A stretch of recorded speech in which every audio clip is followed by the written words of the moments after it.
Hello students, और आप लोग कैसे हो? अभी तक हम लोगों ने क्या क्या किया है याद है?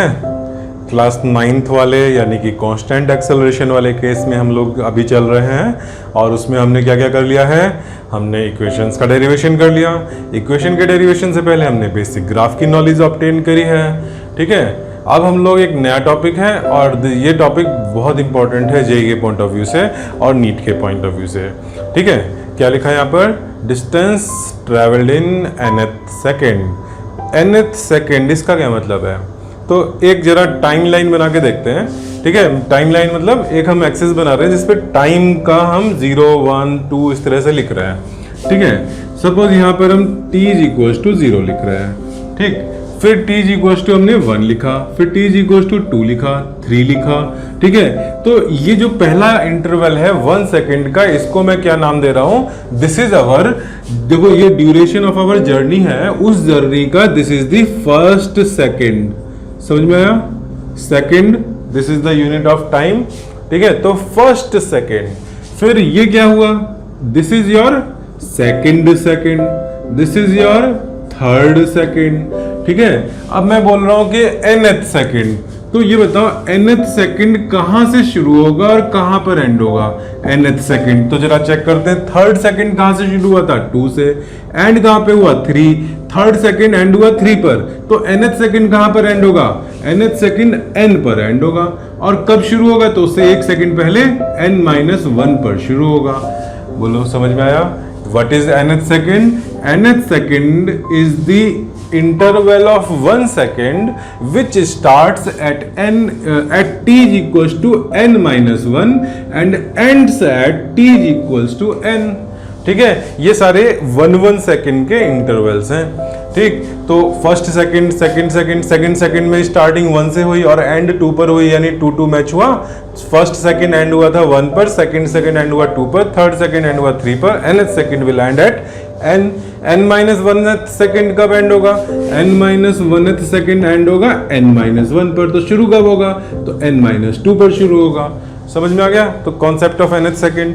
अब हमें करना क्या है? Distance travelled in nth second निकालना है। ये कैसे निकलेगा? Distance travelled in nth second. तो देखो, मैं अगर t = 0 से लेकर के मैं अगर डिस्टेंस निकालता हूं कहां तक? n-1 तक, यानी हमारी जर्नी जहां से शुरू हुई वहां से n-1 सेकेंड्स तक कितना डिस्प्लेसमेंट या डिस्टेंस हुआ। ठीक है, अभी मैं दोनों को इंटरचेंजेबली यूज कर रहा हूं क्योंकि हमारा स्ट्रेट लाइन मोशन हम कर रहे हैं, 2D मोशन में हम ये काम नहीं करेंगे। ठीक है, या कहीं पर अगर वेलोसिटी रिवर्स हो रही होगी तो वहां पर हम लोगों को फिर केयरफुली यूज करना होगा word distance, displacement and velocity and speed. ठीक है, यहाँ पर हम अभी ये स्ट्रेट लाइन मोशन है 1 t 0 से लेके n-1 सेकेंड्स तक। तो इसके लिए मैं नाम दे रहा हूं dn-1। This whole distance is dn-1। ठीक है, अच्छा, dn में नाम दे रहा हूं distance up to t = n। अब मुझे कौन सा इंटरवल चाहिए? मुझे तो ये nth सेकेंड वाला चाहिए, इसका नाम है Sn। ठीक है, स्टैंडर्ड सिंबल है इसके लिए Sn। तो ये Sn मिलेगा कैसे? यहाँ पे तुमको मैंने जो डायग्राम दिया उसको देख करके पता लगा लो। Sn इज इक्वल्स टू क्या हो जाएगा? Distance travelled in n seconds minus distance travelled in n-1 seconds. अच्छा, डिस्टेंस ट्रेवल्ड के लिए फॉर्मूला क्या होता है? तो तुम्हें याद है s = ut + ½ at²। ठीक है, अच्छा, इस क्वेश्चन में तुम्हें गिवन क्या क्या है जरा ये भी देख लेते हैं। तुमको गिवन क्या क्या है? इनिशियल वेलोसिटी गिवन है, एक्सेलरेशन गिवन है। ठीक है, एंड nth सेकंड चाहिए तो वो तुमको n भी गिवन है। ठीक है, n गिवन है, कौन से वाले सेकंड में पता करना है? फाइंड क्या करना है? Sn फाइंड करना है। ठीक है, this is our problem statement. अब इसमें हम क्या कर रहे हैं? Total distance covered in n seconds, यानी टोटल डिस्टेंस के लिए फॉर्मूला s = ut + ½ at² हमने देखा हुआ है। ठीक है, तो मैं जरा कहीं पर लिख लेता हूं फॉर्मूला हम कौन सा यूज करेंगे। s = s के लिए, क्योंकि हमने यहाँ सिंबल s कुछ और दे रखा है nth सेकेंड, तो मैं s की जगह पे d लिख देता हूँ। s = ut + ½ at², ये फॉर्मूला हम यूज करेंगे। ठीक है, फॉर्मूला टू बी यूज्ड। ठीक, इसको जरा सा बॉक्स में कर लें, ये फॉर्मूला यूज करना है। अब इसमें d हमें कितने टाइम में निकालना है? n सेकेंड्स में। तो मैं t की जगह पे n डाल दूं, और ये कौन सा डिस्टेंस है? इन टाइम n-1 सेकेंड्स, तो मैं यहाँ पर t इक्वल टू n-1 रख देता हूँ। तो u into N plus half a into N square, this is your dn minus u into n-1, ठीक है। t की जगह पे n-1 पुट कर दिया, यहाँ पर भी पुट कर दिया, plus half a n-1 whole square. अब इसको बस सॉल्व कर देना है, ठीक है। u इंटू एन और माइनस u इंटू n-1, ठीक है। सेम टाइप के टर्म एक जगह कंबाइन कर दिए, फिर ये वाले टर्म पर आए, हाफ a, देखो हाफ a यहाँ भी है, हाफ a यहाँ पर भी है, इसको कॉमन ले लिया, n square minus n-1 whole square, ठीक है। अब इसको सॉल्व कर लो, u n-1 क्या होगा, अगर मान लो n की वैल्यू 7 हो तो n-1 6 होगा, तो 7u माइनस 6u, ठीक है। ये दो कॉन्जिक्यूटिव नंबर्स हैं, ये बड़ा नंबर है, उसके तुरंत छोटा नेक्स्ट जो इंटीजर होगा, नेक्स्ट स्मॉलर इंटीजर वो है, तो n-1 क्या होना चाहिए, 1 होना चाहिए। तुम इवन बिना एल्जेब्रिक कैलकुलेशन के भी सोच सकते हो कि अगर ये कोई नंबर है तो ये उससे तुरंत एक छोटा नंबर है, तुम्हें डिफरेंस चाहिए, जैसे 7 - 6, 5 - 4, इस तरह का कुछ डिफरेंस होगा, तो दैट डिफरेंस विल बी 1। तो ये क्या हो गया, 1 इंटू यू हो गया, यानी u हो गया, ठीक है। अगर तुम्हें नहीं समझ में आया तो u कॉमन लेके ब्रैकेट n-1 करके देख लेना, ठीक है। हाफ a, अब n square minus n-1 whole square open कर दो, तो n square minus 2n plus 1, ठीक। इसको सॉल्व कर लेते हैं, तो u प्लस हाफ a कुछ कैंसिल हो रहा है, n स्क्वायर कैंसिल हो जाएगा जब ओपन करोगे, और ये माइनस से ये प्लस हो जाएगा 2n, और ये 1 इस माइनस से माइनस हो जाएगा, तो 2n - 1 यहाँ पे बच गया, 2n - 1, यानी कि हमारा Sn का फॉर्मूला डिराइव हो गया। Sn का फॉर्मूला क्या डिराइव हुआ, यहीं पे चलो नीचे लिख देते हैं, Sn is equal to u plus a/2 2n - 1, ठीक है। ये फॉर्मूला आप याद रखना है, this is very important formula. And ये जो डिस्टेंस कवर्ड है, ये कितने इंटरवल में ट्रेवल किया गया है, बताओ, n सेकेंड्स में किया है क्या?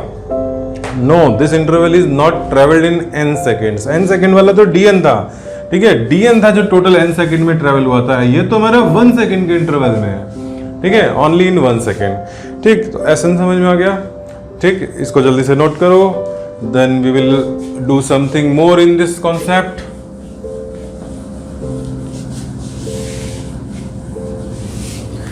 चलो, तो हमारा ये जो फॉर्मूला है फाइनल, इस फॉर्मूले को मैं यहाँ पर और स्टडी करते हैं, इसमें क्या है, इस पर बहुत अच्छे क्वेश्चंस बनते हैं, ठीक है। हमारा Sn का फॉर्मूला बना u plus half a 2n - 1, ठीक है। अब मैं पूछ रहा हूं कि बताओ इसमें क्या क्या एजम्पशंस थे, ये फॉर्मूला कब एप्लीकेबल होगा, इसमें एजम्पशंस क्या है, सोचो जरा, एजम्पशन क्या है, कब हमने इसको यूज किया। तो हम अभी 9th क्लास वाले उसमें चल रहे हैं, यानी कि कांस्टेंट एक्सेलरेशन के केस में चल रहे हैं, तो constant acceleration a is constant, ये एजम्पशन होगा तभी ये फॉर्मूला वैलिड होगा, ठीक है। और कोई एजम्पशन तो नहीं है, और कोई एजम्पशन नहीं है, ठीक है। अच्छा, दूसरी चीज देखते हैं, इसका एक स्पेशल केस, ये स्पेशल केस बहुत इंपॉर्टेंट है, बहुत सारे क्वेश्चन केवल इस कॉन्सेप्ट पर बनते हैं। स्पेशल केस क्या, if u is 0, that is particle या जो भी बॉडी है has started from rest. Initially क्या था, इनिशियली रेस्ट पर था, ठीक है। तो रेस्ट से अगर स्टार्ट होगा तो u equal to 0, then Sn क्या हो जाएगा, Sn will be half a 2n - 1, ठीक है। अब ये फॉर्मूला क्यों इंपॉर्टेंट है, ये फॉर्मूला इसलिए इंपॉर्टेंट है कि इसमें अगर तुम Sn के रेशियोज देखो, फर्स्ट सेकंड में जो चला S1 इज टू सेकंड में कितना चला, इज टू थर्ड सेकंड में कितना चला, इज टू फोर्थ सेकंड में कितना चला, और लास्ट में Sn। तो ये जो रेशियो आता है ये क्या आएगा, हम n की वैल्यू यहाँ पे पुट करके देख लेते हैं। अच्छा, जब रेशियो लोगे तो हाफ है तो सब में कांस्टेंट होगा, तो ये तो कैंसिल हो जाएगा, ठीक है। रेशियो में जो कॉमन फैक्टर होता है उसको हम ड्रॉप ऑफ कर देते हैं। अब क्या है, 2n - 1 में n की वैल्यू रखी, n इक्वल टू 1 रखा तो क्या हुआ, 2 इंटू 1 - 1 हो गया, ठीक है। इज टू 2 रखा यहाँ पे तो 2 इंटू 2 4 - 1 इज 3, फिर 3 रखा तो 3 इंटू 2 6 माइनस 1 5, 4 रखा यहाँ पर तो 4 इंटू 8, 4 इंटू 2 इज 8 माइनस 1 7। देखो क्या पैटर्न आ रहा है, दीज आर ऑड नंबर्स 1 3 5 7। ठीक है, लास्ट में क्या एक्सपेक्ट करोगे n वाले में, तो n में तो ये n खुद ही है 2n minus 1, odd number 2n minus 1। ठीक है, ये रेशियो याद रहेगा, ऑड नंबर्स का रेशियो हमें मिला। ठीक है, अच्छा अब क्या करना है, अब हम इसको एक और तरीके से देखते हैं। ये रिजल्ट याद रखना, ये रिजल्ट कब होगा, चलो एक दो पॉइंट इसमें लिख लो। This result is valid only if u is equal to 0। ठीक है, एंड ये तो है एजम्पशन। ठीक है, यहां पर एजम्पशन, ये जो रिजल्ट निकला इसके लिए क्या क्या एजम्पशंस हैं, assumptions under which this result is true. Number 1 initial velocity is 0, number 2 a is constant. ठीक है, अच्छा कोई ऑब्जेक्ट वर्टिकली हमने ड्रॉप किया है। ड्रॉप वर्ड का क्या मतलब होता है कि it has started from rest. ठीक है, समथिंग इज ड्रॉप्ड मींस हमने जस्ट उसको रेस्ट से रिलीज किया है, तो फिर वो ग्राउंड की तरफ जब जाएगा under the effect of gravity, तो ये कंडीशंस ट्रू होंगी, initial velocity 0 and acceleration is constant, दोनों कंडीशन ट्रू है।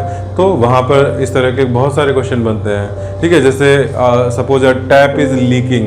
ठीक है, उस लीकिंग टैप में से, नल में से पानी की बूंदें गिर रही हैं टप टप टप। ठीक है, इस तरह से तो जो पहली बूंद है वो सपोज उसमें कोई 1-1 सेकंड के बाद गिर रहे हैं या 2-2 सेकंड्स के बाद गिर रहे हैं। ठीक है, तो उसमें भी तुम्हारा रेशियो यही आएगा।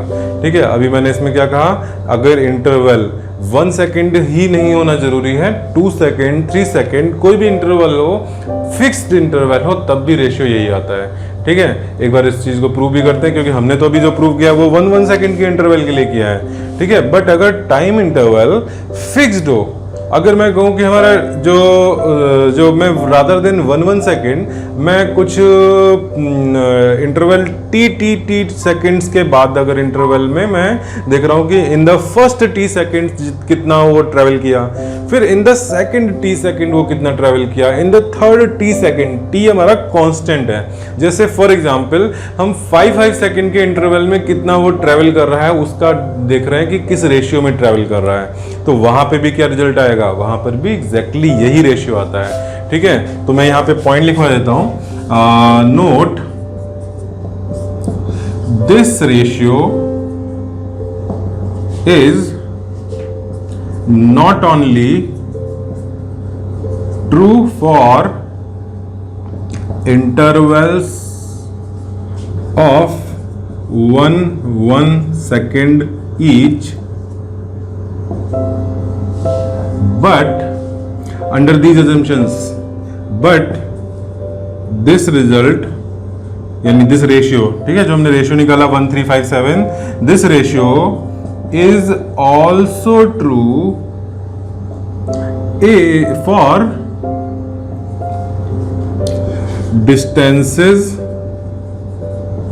covered in equal intervals of time. Whatever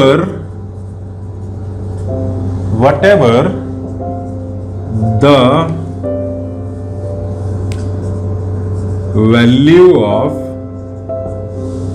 that time interval be, ठीक है, whatever be the time interval, ठीक है, t is equal to 5 seconds, t is equal to √2 seconds. ठीक है, कुछ भी कोई भी इक्वल इंटरवल ले लो। ठीक है, उस इंटरवल में जो वो कांस्टेंट एक्सेलरेशन से चलेगा एंड स्टार्टिंग फ्रॉम रेस्ट होना जरूरी है, तो रेशियो क्या आएंगे 1 3 5 7 यही आएगा। चलो अब ये हमने जो अभी पॉइंट लिखा इसको प्रूव करके देखें, इसको कैसे प्रूव करेंगे। चलो अभी जल्दी से इसको नोट करो, मैं रब ऑफ करता हूँ, उसके बाद आते हैं। तो अभी हम लोगों को क्या प्रूव करना है कि कोई भी इक्वल टाइम इंटरवल हो, not only 1 second but any value of time interval, हमारा जो रेशियो आएगा वो 1:3:5:7 आएगा। ठीक है, अच्छा तुम लोग को एक ग्राफ दिख रहा है, इस ग्राफ में मैंने डॉटेड लाइन से कुछ बनाया हुआ है। यहाँ पर देखो ग्राफ क्या है, ये है सबसे पहला जंक्शन क्या था, कांस्टेंट एक्सेलरेशन। कांस्टेंट एक्सेलरेशन में वीटी ग्राफ कैसा होगा, स्ट्रेट लाइन होगा। ठीक है, दूसरी चीज इस ग्राफ में u इक्वल टू 0 रखना है स्टार्टिंग फ्रॉम रेस्ट। रेशियो तभी के लिए वर्क करेगा, अगर u 0 नहीं होगा तो फिर रेशियो हमारा 1357 नहीं होगा, फिर वो u पर डिपेंड करेगा, तो उसके लिए कोई एक हम पर्टिकुलर नंबर्स नहीं ले सकते हैं। ठीक है, तो हमने क्या किया, u 0 यानी कि ग्राफ कहाँ से स्टार्ट हो रहा है, ऑरिजिन से स्टार्ट हो रहा है। ठीक है, स्ट्रेट लाइन है। अब मैंने क्या किया, मैंने यहाँ पर इक्वल इंटरवल्स ले लिए। ठीक है, t can be anything, any number. ठीक है, t इक्वल इंटरवल्स। ठीक, अच्छा फिर मैंने क्या किया, फिर मैंने ये t इक्वल इंटरवल पर ऐसे वर्टिकल लाइंस ड्रॉ कर दी। ये हमारी वेलोसिटी वर्सेस टाइम ग्राफ को मीट कर रही हैं और ये पॉइंट्स हैं जहां वो मीट कर रहे हैं। उन पॉइंट्स पर मैंने हॉरिजॉन्टल लाइंस ड्रॉ कर दिए, तो एक ग्रिड बन गया। ठीक है, अब मुझे क्या चाहिए, distance covered in nth second चाहिए। ठीक है, nth सेकंड में पहले हम 1 सेकंड देखेंगे, फिर 2 सेकंड देखेंगे, फिर 3 सेकंड देखेंगे। ठीक है, first second, second second, third second. ठीक है, अच्छा एक काम और करते हैं हम लोग, उसके बाद हम distance covered, total distance covered in 1 second, total distance covered in 2 second, total distance covered in 3 seconds, उसका भी रेशियो निकालेंगे। ठीक है, और अभी पहले हम क्या कर रहे हैं, फर्स्ट सेकंड यानी nth सेकंड का रेशियो निकाल रहे हैं, और लास्ट में हम निकालेंगे टोटल डिस्टेंस कवर्ड का रेशियो। चलो पहले हम करते हैं फर्स्ट सेकंड का। तो फर्स्ट सेकंड में कितना डिस्टेंस ट्रेवल किया, इस ग्राफ में कहां से मिलेगा, तो फर्स्ट सेकंड, अच्छा फर्स्ट सेकंड मुझे नहीं बोलना चाहिए क्योंकि मैं तो जनरल काम कर रहा हूं, मैं तो t सेकंड्स का इंटरवल ले रहा हूं। तो फर्स्ट t सेकंड का जो इंटरवल है, ठीक है, उसको मैं फर्स्ट सेकंड नहीं बोल रहा, मैं उसको फर्स्ट इंटरवल बोल दे रहा हूं, क्योंकि इंटरवल हमारा जो भी टाइम गिवन होगा उसका होगा। तो इन द फर्स्ट इंटरवल हमें डिस्प्लेसमेंट कैसे मिलेगा, तो हमें इस ट्राइंगल का एरिया लेना होगा। ठीक है, ये ट्राइंगल, इस ट्राइंगल का एरिया सपोज हम मान लेते हैं कितना है, a0 है। ठीक, ये ट्राइंगल का एरिया a0 है। ठीक, अच्छा तो हमारा पहला वाला जो रेशियो हो गया, अगर मैं S1 is to S2 is to S3 ऐसे बोलूं, is to S4, ठीक है, मैंने यहाँ पे 1 2 3 4 इंटरवल लिए, तो इन 4 इंटरवल की बात करते हैं। तो S1 का एरिया कितना हो गया, a0 हो गया। ठीक है, is to, फिर देखो सेकेंड इंटरवल यहां से स्टार्ट हुआ है, यहां एंड हुआ है, इसका एरिया कैसे निकालेंगे, तो यहाँ पे तो ये ट्राइंगल है और ये हमारा रेक्टेंगल है। ठीक है, अगर तुम ये देखो कि ये हमारी स्ट्रेट लाइन है, स्ट्रेट लाइन का स्लोप कांस्टेंट होता है, स्लोप कांस्टेंट होता है, तो ये हाइट अपॉन बेस कांस्टेंट है, हाइट अपॉन बेस कांस्टेंट है। अच्छा, बेस दोनों ट्राइंगल में सेम है, इस ट्राइंगल को देखो और इस ट्राइंगल को देखो, तो बेस सेम है दोनों का। ठीक है, अगर स्लोप भी सेम है और बेस भी सेम है, तो फिर हाइट भी सेम होनी पड़ेगी, यानी कि ये हाइट इसके इक्वल है, ये हाइट इसके इक्वल है, ये हाइट इसके इक्वल है। ठीक है, तो ये दोनों ट्राइंगल अगर हम देखें तो इन दोनों ट्राइंगल में हाइट सेम है, बेस सेम है, तो दोनों ट्राइंगल का एरिया सेम हो गया। अच्छा, केवल यही ट्राइंगल नहीं, अगर मैं यहाँ पर इस रेक्टेंगल को 2 पार्ट में डिवाइड कर दूं, ठीक है, इस रेक्टेंगल को मैंने डायगोनल बना करके 2 पार्ट्स में डिवाइड कर दिया, तो ये ट्राइंगल का एरिया क्या होगा, इसका भी बेस वही है, हाइट वही है, इसका, इस ट्राइंगल का भी हाइट और बेस सेम है, यानी कि ये ट्राइंगल a0, ये ट्राइंगल a0 और ये ट्राइंगल a0। तो इस सेकंड इंटरवल में कितना एरिया आया, 2, तो ये रेक्टेंगल से ट्राइंगल बने 2a0 और एक ये ट्राइंगल a0, कितना हो गया 3a0, तो रेशियो 3a0। फिर यहां देखते हैं, यहाँ पे एक रेक्टेंगल, इससे a0 बना, फिर एक ये रेक्टेंगल, इसमें a0 बना, और एक ये ट्राइंगल a0, काउंट कर लो कितने हो गए, 5a0 हो गया। फिर यहाँ पे क्या हुआ, यहाँ पे 2a0 ये ट्राइंगल, 2a0 ये triangle, rectangle, these are 3 rectangles and 1 triangle, कितना हो गया 6 + 1 7a0। ठीक है, मैंने यहाँ पे टाइम इंटरवल देखो 1 सेकंड तो नहीं लिया है, ठीक है, 1 सेकंड नहीं लिया है मैंने, तो जनरल लिया है। फिर भी क्या हुआ, ये जो रेशियो आ रहे हैं वो क्या आ रहे हैं, अब इनको तुम a0 को ड्रॉप कर दो, सभी में कॉमन फैक्टर है, तो ये रेशियो क्या आ जाएगा, 1:3:5:7 आ गया। तो देखो ग्राफ से कितना इजीली हो गया। ठीक है, हम nth सेकंड का फॉर्मूला भी डिराइव कर सकते थे इस ग्राफ का यूज करके, लेकिन वो स्कूल एग्जाम में तुम करोगे तो उस तरह से जैसे मैंने किया था, ठीक है, dn-1 उस तरह से लिख के आओगे। उसका डेरिवेशन हम एक बार वेरिएबल एक्सेलरेशन वाला जो सिस्टम हम जब करेंगे कैलकुलस का यूज करके, वहां पे फिर से डिराइव करेंगे nth सेकंड का फॉर्मूला। अच्छा, अब यहाँ पे हमने एक काम और कहा था कि मैं यहाँ पे टोटल डिस्टेंस का रेशियो निकालूंगा। क्या मतलब, t इक्वल टू 0 से लेकर के t इक्वल टू 1 तक जो ट्रेवल हुआ वो सपोज d1 हुआ। ठीक है, t इक्वल टू, एक मिनट में यहाँ t इक्वल टू t ले लेता हूँ, हमारा जो इंटरवल है वो t का इंटरवल है। फिर t इज इक्वल टू 0 से लेकर के t is equal to 2t तक जो हुआ वो d2 हुआ, t इज इक्वल टू 0 से t is equal to 3t तक का इंटरवल हुआ डिस्टेंस d3, ठीक है। t इज इक्वल टू 0 से t is equal to 4d तक का जो इंटरवल हुआ ये हमारा 4t पॉइंट है, ठीक है ना। ये हमारा t है, ये दिस पॉइंट इज t, क्योंकि 0 से तुम t चले हो तो ये टाइम t हो जाएगा। अब 0 से 2t चलोगे तो तुम कहाँ पहुंचोगे, 2t पर पहुंचोगे, फिर 3t पर पहुंचोगे, फिर 4t पर पहुंचोगे। तो this points are 1t 2t 3t and 4t। तो टोटल रेशियो निकालना है, ठीक है। ये d4, तो d1 is to d2 is to d3 is to d4, ये रेशियो देखते हैं कितना आ रहा है, ठीक है। ये रेशियो कैसे निकलेगा, इन ट्राइंगल से देख लेते हैं। तो पहले d1 कितना है, a0 है, a0। फिर d2 कितना है, d2 के लिए हमें ये भी लेना है और ये भी लेना है, यानी इनको ऐड करके लेना है। तो a0 और 3a0 कितना हो गया, 4a0 ले लिया। फिर उसके बाद क्या किया, इसके बाद फिर तुम्हें 3t तक का चाहिए डिस्टेंस कवर्ड, तो 3t तक का कितना हो गया, 1 3 एंड 5, 1 3 5 ऐड करोगे कितना हो गया, 9 हो गया, 9a0।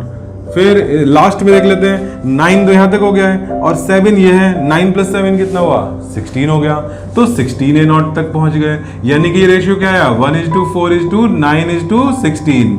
अच्छा, ये रेशियो क्या हम किसी और तरह से नहीं निकाल सकते थे, ये रेशियो हम पहले, ये सिचुएशन क्या है, constant acceleration situation and starting from rest situation. इसके लिए d का फॉर्मूला तो हमारा सिंपल सा है, d = ut + ½ at square, total distance covered, ठीक है। तो अगर मैं वहां से देखता d = ut + ½ at स्क्वायर, क्या यहां से हम ये रिलेशन नहीं निकाल सकते थे। देखो u को तो 0 रखना है, a कांस्टेंट है, तो d1 क्या हो गया, ½ at स्क्वायर हो गया। d2 क्या हो गया, अच्छा t कितना, t हमारा इंटरवल है t, ठीक है। 0 से 2t तक का इंटरवल 2t, तो मैं उसमें क्या करूंगा, ½ a 2t होल स्क्वायर कर देंगे।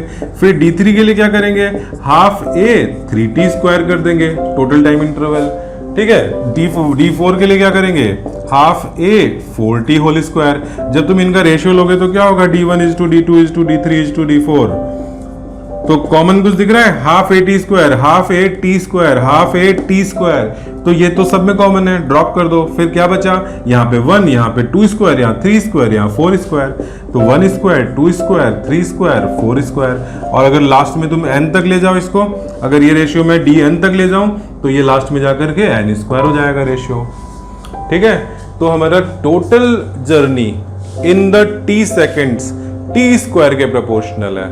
और दूसरी चीज, अगर हम nth सेकंड या nth इंटरवल की बात करें तो फिर रेशियो ऑड रेशियो में आते हैं, 1 3 5 7, ठीक है।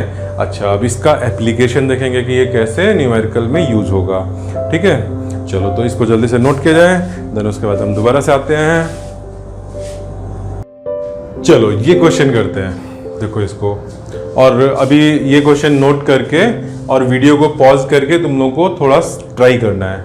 क्वेश्चन क्या है, a particle when dropped from some height travels 9/25th part of the total height in the last 1 second of its fall। अगर 25 मीटर का फॉल है तो लास्ट 1 सेकेंड में वो 9 मीटर चल रहा है। अगर 50 मीटर का फॉल है तो लास्ट 1 सेकेंड में 18 मीटर चल रहा है। समझ में आया, रेशियो रखना है, ठीक है। हम ये नहीं कह रहे कि 25 मीटर का ही फॉल है, ठीक है, बट रेशियो ऐसा रखना है कि अगर टोटल हाइट 25 मीटर है या 25 किलोमीटर है तो लास्ट 1 सेकेंड में वो 9 मीटर या 9 किलोमीटर चलेगा, ठीक है। क्वेश्चन ये है, ठीक। तो अब इस सिचुएशन में इन्होंने पूछा है कि कितना टोटल फॉल करने में टाइम लगा है और कितनी हाइट से हमने उसको ड्रॉप किया था जिसमें कि इस तरह का रेशियो आएगा, ठीक है। Now just pause the video and then solve the question. फिर उसके बाद देखो कि हम लोग इसको कैसे करते हैं, ठीक है। चलो, रिस्टार्ट कर रहे हैं। नाउ कैसे करना है, तुमने अभी ये देखो, हमने अभी भी देखा था nth सेकंड वाला फॉर्मूला, और nth सेकंड में मैंने कहा था कि उसका एक स्पेशल केस व्हेन u = 0 होता है, वो केस बहुत ज्यादा फ्रीक्वेंटली यूज होता है। यहाँ पे देखो, क्या एक्सेलरेशन कांस्टेंट है, यहाँ पे फॉल अंडर ग्रेविटी है, तो यस एक्सेलरेशन कांस्टेंट है। क्या u = 0 है, तो यहाँ पे देखो ड्रॉप्ड लिखा हुआ है। जब भी ड्रॉप्ड वर्ड आता है, समथिंग इज ड्रॉप्ड, तो u इक्वल टू 0 होता है। ठीक है, अच्छा यहाँ पे कौन सा वर्ड लिखा होता है जिससे कि हम कहते हैं कि नहीं u इक्वल टू 0 नहीं होगा? तो यहाँ पे लिखा होता है इट इज थ्रोन डाउन। ठीक है, या कुछ वेलोसिटी दी होती, ठीक है, इस तरह का कुछ उसमें रहता। तो किसी चीज को फोर्सफुली थ्रो करते, नीचे थ्रो करते, ऊपर की तरफ थ्रो करते, तो उसमें कुछ वेलोसिटी होती। ठीक है, तो ये चीज ध्यान रखना, ये वर्डिंग बहुत इंपॉर्टेंट है। जब भी ड्रॉप्ड होगा तो तुम अपने से एक u equal to 0 data assume कर सकते हो। ठीक है, और दूसरा ग्रेविटी है तो g भी तुम्हारा वैल्यू यहाँ पे नोन है। ठीक, तो जब ये वो वाली सारी कंडीशंस फॉलो कर रहा है तो यहाँ पे रेशियो क्या हो गया, 1:3:5:7, इस तरह का रेशियो होगा फॉल का। ठीक है, फॉल ये किसका रेशियो था, ये 1 सेकंड के इंटरवल में फॉल करने के रेशियो थे। मैं डायग्राम बना देता हूँ। सपोज मेरा यहाँ ये पॉइंट है जहां से स्टार्ट कर रहा है। ठीक है, यहां से स्टार्ट करके ये फॉल हो गया, यहाँ तक पहुंचा। तो पहले 1 सेकंड में वो कितना चला, क्या 1 मीटर चला? 1357 है, 1 मीटर नहीं चला, रेशियो 1 है। रेशियो 1 है तो हम इसमें क्या करते हैं, हम इसको एज्यूम कर लें कि जो फर्स्ट 1 सेकंड में ट्रेवल किया है वो कुछ के अमाउंट ट्रेवल किया, तो अगले 1 सेकंड में कितना किया, उसका 3 टाइम्स 1357 का रेशियो चाहिए। ये के है तो अगले 1 सेकंड में 3 के चला होगा, फिर अगले 1 सेकंड में कितना चला होगा, 5 के चला होगा। ठीक है, तो 1 सेकंड के इंटरवल में ये बढ़ता क्यों जा रहा है डिस्टेंस, क्यों नेक्स्ट 1 सेकंड में ज्यादा क्यों, क्योंकि वेलोसिटी गेन कर रहा है, नीचे एक्सेलरेट हो रहा है तो वेलोसिटी बढ़ती जा रही है। ज्यादा वेलोसिटी से अगले 1 सेकंड में और ज्यादा चलेगा। ठीक है, नेक्स्ट 1 सेकंड में कितना चला, तो 5 के बाद क्या था, 7 के था, 7 के बाद कितना था, 9 के था, 9 के बाद कितना होगा, 9 के बाद और ज्यादा, 9 के बाद 11 के हो जाएगा। ठीक है, अच्छा जस्ट ऐसे रैंडमली जरा ऐड करते हैं नंबर्स। ठीक है, देखो नंबर ऐड करके, ये 1 के है, 1 + 3 4, 4 + 5 9, 9 + 7, 9 + 7 16, 16 + 9, 16 + 9 25। यहां तक में टोटल फॉल कितना हो गया इसका, 25k हो गया है। ठीक है, और लास्ट 1 सेकंड में, इस जर्नी के लास्ट 1 सेकंड में कितना चला है, 9k चला है। ये तो वही रेशियो जो हम ढूंढ रहे थे वही मिल गया, लास्ट 1 सेकंड में 9k और ये 25k। ठीक है, अब तुम सोचोगे कि ये हम सोचें कैसे, ये तो जो है ये बड़ा, ये तो मुझे मतलब हम लोग जब क्वेश्चन पहली बार देखेंगे तो ये चीज कैसे सोचें कि ऐसे सोचने पर ये आगे जाके रेशियो आ जाएगा। तो मेरा कहना ये है कि हम लोग जब क्वेश्चंस अभी पहली बार देख रहे हो, आई एम नॉट एक्सपेक्टिंग कि तुम इस चीज को सोच पाओगे, लेकिन अब ये क्वेश्चन देख लिया, आगे से कोई ऐसा सिचुएशन आएगा तो वहां पे तुम्हारा माइंड इस डायरेक्शन में जाना चाहिए कि हमने ऐसे क्वेश्चन किया था। ठीक है, और इससे देखो कितना फास्ट हो जाता है क्वेश्चन।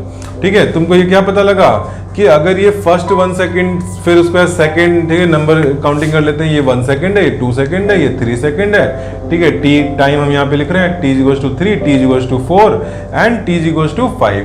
तो ये टोटल 5 सेकंड्स के फॉल में जो ये सिचुएशन थी वो क्रिएट हो गई कि 5 सेकंड में लास्ट 1 सेकंड में वो 9 के ट्रेवल किया है और टोटल 25 के ट्रेवल किया है। ठीक है, तो ये क्वेश्चन बनाया ही इस कॉन्सेप्ट के लिए गया है। ये क्वेश्चन बनाते समय ही ये सोचा गया है कि तुमको ऐसे करना है इसको। ठीक है, तभी ये फास्ट होगा। ठीक, अच्छा अभी तुम लोगों को थोड़ा सा लग रहा होगा कि ये तो कैसा है, ये ऐसे ट्रिकी क्वेश्चन हम कैसे सोचेंगे। ठीक है, तो अभी मैं तुम्हें थोड़ा सा प्रैक्टिस करा दूंगा और तुम लोग खुद से जनरेट करो ऐसा क्वेश्चन। जब तुम खुद से ऐसे 3-4 क्वेश्चन जनरेट कर लोगे फिर तो दिमाग में पक्का ये रुक जाएगा। ठीक है, फिर तुम हमेशा सोचोगे क्वेश्चन ऐसा अगर देखोगे तो तुरंत माइंड में आ जाएगा कि ये तो उस ट्रिक से होना है। ठीक है, तो 25 के हमारा ये 9 के, अब इसमें हमको क्या पता करना है, टोटल टाइम ऑफ फॉल कितना हो गया, 5 सेकंड हो गया। ठीक है, तो आंसर ए का क्या हो गया, कुछ कैलकुलेशन नहीं करी हमने, सीधे वहां पे काउंट कर लिया, तो t = 5 second is the time of fall. ठीक, अच्छा फिर बी पार्ट कैसे करें, height from which it has fallen. तो यहाँ से हाइट कितना है, तुम कहोगे तो 25 के है। ठीक है, लेकिन 25 के से हमें आंसर नहीं मिल रहा है क्योंकि हमें के नहीं पता कितना है। तो क्या करें, तो ये तुम्हें टोटल हाइट चाहिए ना, 5 सेकंड का टोटल फॉल, तो कौन सा फॉर्मूला यूज करोगे, s = अच्छा पहले देखो हमें क्या क्या गिवन है। ठीक है, क्योंकि ऐसे हम डायरेक्ट फॉर्मूले पे जंप नहीं करेंगे, हमेशा हम पहले देखेंगे क्या गिवन है। तो मैंने भी तुम्हें बताया था कि ड्रॉप वर्ड है तो u = 0 है, एक्सेलरेशन कितना है, g 9.8 है। ठीक है, और यहाँ पे क्या गिवन है, टोटल टाइम तुमने 5 सेकंड निकाल लिया है, t = 5 गिवन है। पता क्या करना है, कितना हाइट फॉल हुआ है, यानी s निकालना है। s निकालने में अब ये बताओ कि यहाँ पे कौन सी चीज मिसिंग है, व्हाट इज मिसिंग। याद है हमने जब डेरिवेशन करे थे तो मिसिंग वाला कॉन्सेप्ट, तो एस मिसिंग है क्या? नो, एस मिसिंग नहीं है, एस तो पूछा जा रहा है। हमारे मिसिंग का मतलब है कि हमारे इस पिक्चर में गिवन एंड टू फाइंड में इन 4 वेरिएबल को छोड़ के बचा 5th वेरिएबल कौन सा है? तो 5th वेरिएबल यहाँ पर v हुआ। तो अब तुम वहां पे जाओ, v मिसिंग वाली इक्वेशन कौन सी है? तो v मिसिंग वाली इक्वेशन है s = ut + ½ at²। ठीक है, अब यहाँ पे क्या करना है? u को 0 पुट कर देना है, ये टर्म 0 हो गया। हाफ इंटू, अच्छा g की वैल्यू कितना डालें? अभी 10 डाल लेते हैं। ठीक है, वैसे क्वेश्चन में रूल ये होता है कि अगर क्वेश्चन में मेंशन है g = 10 लेना है तब हम 10 लेते हैं, अगर क्वेश्चन में मेंशन नहीं है तो 9.8 लेते हैं। ठीक है, लेकिन इसके बावजूद मैं तुमको एक थोड़ा सा ही बोल दे रहा हूँ, अगर सब्जेक्टिव पेपर है और तुम्हारे पास टाइम की कमी पड़ रही है तो तुम g = 10 लेके जल्दी से आंसर निकाल दो। ठीक है, रादर देन कि तुम आगे कोई क्वेश्चन छोड़ के आओ, उससे बेटर है कि g = 10 ले लो। ठीक है, लेकिन कई बार क्या होता है कि कैलकुलेशन ऐसी दी होती है, अदर डाटा ऐसा दिया होता है कि g 10 लेने से कैलकुलेशन टफ हो जाती है, g 9.8 लेने से इजी हो जाती है। ठीक है, तुम सोच रहे हो कि ऐसा कैसे? 10 तो बहुत इजी है और 9.8 लेके इजी कैसे हो जाती है? तो देखो 9.8 में खास बात क्या है, 9.8 को तुम 98/10 लिख सकते हो और 98 को 49 × 2/10 लिख सकते हो। ठीक है, अगर डाटा कुछ ऐसा है, सपोज तुम्हारा फॉर्मूला √2gh है। ठीक है, h ले लो 10 मीटर, कोई फॉर्मूला है, सपोज कहीं पर √2gh आ रहा है। अब यहाँ पे g की वैल्यू 10 लेकर के और 9.8 लेकर के, एक बार 9.8 लेकर के देखो, √2 × 9.8 × 10। ठीक है, ये क्या हो जाएगा? 9.8 को 10 मल्टीप्लाई कर दिया, 98 हो गया। तो √2 × 98 को कैसे लिखा? 2 × 49। ठीक है, ये कितना आ गया? ये 2² हो गया, ये 7² हो गया। 2² 7² का अंडर रूट लिया तो 2 × 7 14 हो गया, इजी हो गया। ठीक है, अगर यही चीज तुम 10 लेके करते, √2 × 10 × हाइट 10, तो ये तुम्हारा, तुम क्या करते इसको 10√2 कर देते। ठीक है, अब लेकिन चलो ये भी कोई मुश्किल नहीं है, लेकिन अगर मान लो तुम्हारे जो मल्टीपल ऑप्शंस हैं उसमें नंबर जो दिया हुआ है वो एग्जैक्टली 14 दिया है और तुम इससे कैलकुलेट करोगे तो इससे 14 नहीं आएगा, क्योंकि √2 की वैल्यू 1.414 डालोगे तो कितना आ जाएगा? 1.414 × 10, तो 14.14 आ गया। ठीक है, तो तुम, अब ये तो हमारा 9.8 से एग्जैक्ट वैल्यू आ रही है, ये अप्रॉक्स वैल्यू आ रही है। ठीक है, तो कौन सा बेटर है? ये ज्यादा बेटर है। ठीक है, चलो, तो g की वैल्यू में ऑब्जेक्टिव क्वेश्चन में तो देखना है कि कहीं 10 से ज्यादा इजी होता है, कहीं पर 9.8 से इजी हो जाता है। ठीक है, अच्छा, तो ये क्वेश्चन आगे समझ में, हाफ इंटू g यहाँ पे 10 ले लिया और t² कितना है? 5 सेकेंड्स है, तो 5 × 5 हो गया 25। ठीक है, और 2 से ये 10 को कैंसिल किया तो 5 × 25 हो गया 125 मीटर। ठीक है, तो आंसर 125 मीटर। अच्छा, एक चीज और याद रख लो कि जब हमारा 1 सेकेंड, फर्स्ट 1 सेकेंड है, उसमें फॉल कितना होगा? ½ gt²। देखो मैंने यही फॉर्मूला लिया, u 0 रख दिया, s = ½ gt²। ठीक है, और मैं फर्स्ट 1 सेकेंड जहां स्टेशनरी से स्टार्ट हुआ है वहां 1 सेकेंड में कितना फॉल करेगा, यानी मैं k की वैल्यू निकाल रहा हूं। ठीक है, हाफ 10 × 1² कितना हो गया? 5 मीटर। तो ये माइंड में तुम रखो कि कोई भी ऑब्जेक्ट रेस्ट से अगर हम ड्रॉप करते हैं तो फर्स्ट 1 सेकेंड में वो 5 मीटर ड्रॉप करता है, तो अगले 1 सेकेंड में कितना करेगा? 3k, यानी 3 × 5 15 मीटर। अगले 1 सेकेंड में 5 × 5 25 मीटर। अगले 1 सेकेंड में 7 × 5। ठीक है, तो इस तरह से तुम बस ये k याद रखो तो आगे के तो अपने आप ही निकलते जाएंगे। ठीक है, ये सारी चीजें ये ऑब्जेक्टिव क्वेश्चन में तुम्हारी स्पीड बढ़ाती हैं। ठीक है, चलो फिर हाँ, एक चीज मैं कह रहा था कि तुम लोग इस तरह के क्वेश्चन खुद से और जनरेट कर सकते हो। खुद से 1-2 क्वेश्चन जनरेट करके देख लो और फिर उसके बाद देखो, फिर तुमको ये इस तरह का ये कॉन्सेप्ट हमेशा के लिए याद हो जाएगा। ठीक है, अच्छा, तो कैसे तुम सोचोगे इसमें क्या बन सकता है? और तो जैसे यहाँ पर 5 सेकंड का डाटा लेकर के हमने क्वेश्चन बना दिया, वैसे तुम क्या 4 सेकंड का डाटा लेके क्वेश्चन बना सकते हो? ऐसा क्वेश्चन जिसका आंसर 4 सेकंड आए, हमारे इस क्वेश्चन का तो आंसर कितना था? 5 सेकंड था, तो मैं 4 सेकंड के लिए क्वेश्चन बना दूं। 4 सेकंड में बताओ टोटल जर्नी कितनी थी? k, 3k, 5k, 7k, 16k थी। ठीक है, और लास्ट 1 सेकंड में कितना? लास्ट 1 सेकंड में 7k। तो यहां पर हम रेशियो क्या ले लें? 7/16 ले लें। 7/16 ले लिया, क्या हो जाएगा? Particle when dropped from some height travels 7/16 part of the total height in last 1 second of its fall. Find the total time of fall. Find height from which it was dropped. ठीक है, हो जाएगा। तो तुम तो ऐसे question में तुम्हारे माइंड में ये भी क्वेरी आ सकती है कि सर यहाँ पे तो जो टाइम है वो 4 सेकेंड इंटीजर नंबर में आया, क्या जरूरी है कि क्वेश्चन में ऐसा ही डाटा दिया हो जिसमें कि इंटीजर में टाइम आए? ऐसा भी तो हो सकता है कि 5.5 सेकंड की टोटल जर्नी हो और लास्ट 1 सेकंड 4.5 से स्टार्ट हो गए 5.5 पर हो रहा हो, तो ऐसा हो सकता है, बट ऐसा यूजुअली पूछा नहीं जाता है। ठीक है, क्वेश्चन जो होते हैं ऑब्जेक्टिव एग्जाम में, specially JEE mains and NEET में, ऐसे होते हैं जिसमें कि कैलकुलेशन लेंदी नहीं हो। ठीक है, होती है कुछ क्वेश्चन में, होती भी है, बट मोस्टली क्वेश्चन ऐसे डिजाइन होते हैं जो कि तुम्हारा कॉन्सेप्ट चेक करते हैं रादर देन तुम्हारे कैलकुलेटिव स्पीड। ठीक है, तो इस तरह के क्वेश्चन में यूजुअली क्या होगा? यूजुअली इस तरह का आएगा जो नंबर ऑफ टाइम, जो टाइम है वो टाइम इंटीजर में हो। ठीक है, तो अब तुमको मैं यहाँ पे कोई अगर और डाटा दे दूं तो तुमको ये 16 से पता लग जाएगा कि 16 कितने में सम था, तो 4 सेकंड में था।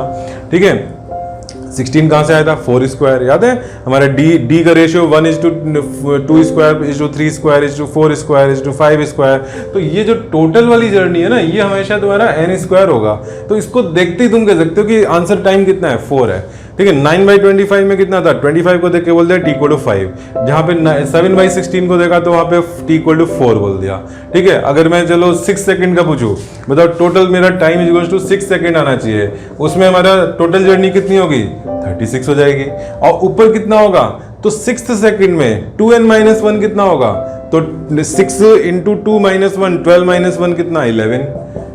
ठीक है, तो तुम ऐसे लिख सकते हो कि 2n-1/n²। इस फॉर्म में ये रेशियो रहेगा अगर आंसर को इंटीजर में होना है, टाइम को इंटीजर में होना है, तो तुम्हारा इस तरह का क्वेश्चन रहेगा। अब इसमें तुम n की वैल्यू गैस कर सकते हो डाटा देख करके कि कैसा रेशियो दिया हुआ है। ठीक है, 7, अभी हम लोगों ने 3 एग्जाम्पल देख लिए। 7/16 देखा, 9/25 देखा, 11/36 देखा। इन सब में इसको देख करके n की वैल्यू तुम गैस कर सकते हो। सबसे पहले डिनोमिनेटर देख करके पता लग जा रहा है। ठीक है, हो गया क्वेश्चन। चलो, तो ये कॉन्सेप्ट तुम लोगों का अच्छे से तरह से पक्का हो गया। अब हम नेक्स्ट कॉन्सेप्ट पर आते हैं। ठीक है, नेक्स्ट कॉन्सेप्ट हमारा नेक्स्ट लेक्चर में होगा, जिसमें कि हम एक स्पेशल टाइप का ग्राफ देखेंगे। चलो ठीक है, तो ये हमारा लेक्चर यहीं पर एंड हो रहा है और नेक्स्ट लेक्चर में एक स्पेशल टाइप का ग्राफ जो हमने अभी तक नहीं देखा था। ठीक है, और वो ग्राफ भी हम क्यों करेंगे? वो क्वेश्चंस को फास्ट कैलकुलेशन के लिए करेंगे। ठीक है, अच्छा, मैं जो भी करा रहा हूँ, जो ग्राफ से क्वेश्चन कराता हूँ, वो क्वेश्चन तुम लोग बिना ग्राफ के भी करने की कोशिश करना। ठीक है, उससे भी आ जाएगा और फिर तुम जज करना कि तुम्हारा सबसे फास्ट मेथड कौन सा है। ठीक है, और सबसे हमें एग्जाम में देखो चैलेंज ये नहीं है कि हमें क्वेश्चन अगर हम नहीं कर पा रहे हैं, जेईई के क्वेश्चन तुम लोग बैठो, टाइम लिमिट नहीं लगाओ तो तुमसे हो जाएगा। ठीक है, लेकिन चैलेंज ये होता है कि उसको विद इन टाइम लिमिट या उससे भी कम टाइम में और करेक्ट आंसर लाना है।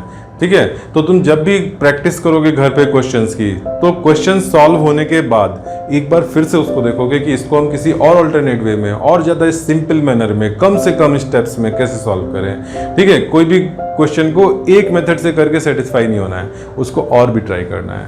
ठीक है, चलो फिर ओके, बाय।